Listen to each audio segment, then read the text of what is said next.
സിംഹത്തോലണിഞ്ഞ കഴുത, the donkey in the lion skin. ഒരിടത്ത് തോമൻ എന്നൊരു കഴുതയുണ്ടായിരുന്നു. അവൻ മറ്റുള്ളവരെപ്പോലെ വെറുമൊരു കഴുതയായിരിക്കുന്നതിൽ ഒട്ടും സന്തോഷവാനായിരുന്നില്ല. ഒരു ദിവസം കാടിന്റെ അരികിലൂടെ നടക്കുമ്പോൾ അവനൊരു വലിയ കാര്യം കണ്ടു. പഴയതും വലുതുമായൊരു സിംഹത്തോൽ.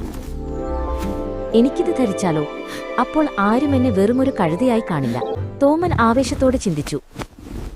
സിംഹത്തോലണിഞ്ഞ തോമൻ തന്റെ പുതിയ രൂപത്തിൽ മതിമറന്നു നിന്നു. അവൻ പതുക്കെ നടന്ന് കാട്ടിലെ മറ്റു മൃഗങ്ങളെ ഭയപ്പെടുത്താൻ തീരുമാനിച്ചു. ആദ്യം കണ്ടത് ഒരു കൂട്ടം മ്ലാവിനെയായിരുന്നു.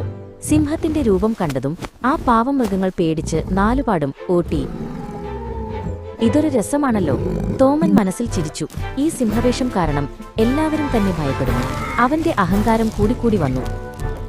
ഇനി എനിക്കൊരു സിംഹത്തെപ്പോലെ ഗർജിക്കാം. അവനൊരു ഗംഭീര ഗർജനം പുറപ്പെടുവിക്കാൻ ശ്രമിച്ചു. പക്ഷേ സിംഹത്തിന്റെ ശബ്ദമല്ല പുറത്തുവന്നത്.